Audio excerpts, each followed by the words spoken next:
Sam, very good morning to you. Good morning, Mike. How are you? Yeah, very well. Thanks to you for talking to us this morning. It seems to be getting it all wrong, this government, doesn't it? Because, you know, while there might be a case to make about some people claiming benefits that they perhaps shouldn't be getting, there's no question that children who need these kinds of, help packages because they've got special educational needs and they've got disabilities should not be targeted in this kind of way, should they? No, they shouldn't. I mean, I would agree that the system needs reform, and I think a lot of parents would as well. At the moment, it's a really difficult system to navigate. It's really, really hard and causes a lot of stress to a lot of parents. So yes, reform the system. But what they're suggesting is taking away the legal rights for children and families, and the document that that's written in. Well, there are rumours that they are doing this. One of their advisors said that, and they're refusing to rule that out. And that's not the answer to the problem here. The plans aren't the problem. So they're looking at it through the wrong end of the telescope, as far as I'm concerned. Yeah. I mean, according to your piece today, these documents which have to be filled out, these EHCPs effectively, are quite complicated and quite difficult to do already. So, I mean, if they're going to start trying to somehow, you know, make people ineligible as a result of the examination of those documents, that's going to make people like your life harder, isn't it? Yeah, so I have a daughter who's 23, and we're about to go from the education system. She's currently at residential college. She has really severe disabilities, and without that EHCP, she wouldn't have been got that place. She wouldn't have the guaranteed support that she needs. So I think parents are really, really worried, and this covers a wide range of children. It could be autistic children, it could be children with who are deaf or blind, or it could be children like my daughter who has really complex needs. And that paperwork, it's a bit like saying there's a problem with the hospital system, so we're going to take away the notes that the consultant gives you at the end of a meeting or a consultation.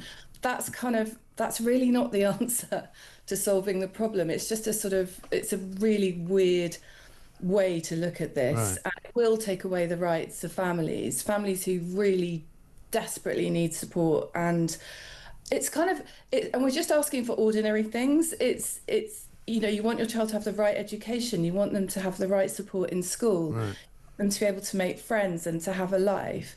And that those documents write down the support that they need to achieve that. And I don't think your viewers would disagree with that at all. No, I don't think they would. So what sorts of aid do you get? Is it just in terms of money, or is it other things? What is it? It could be like one-to-one, a teaching assistant in school. LV had that. It specifies the school that they need to go to. What the government wants to do is make mainstream more inclusive, and I don't think anyone would argue with that. So it's like, okay, make schools really capable of welcoming all different needs into classrooms.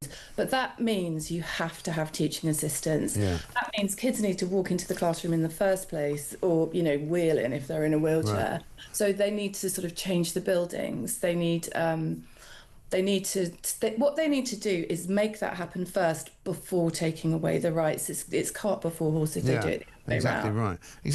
And also everybody knows the state school system is under immense pressure, and for them to kind of make out, oh yeah, we can just do it in the state system because that'll be fine.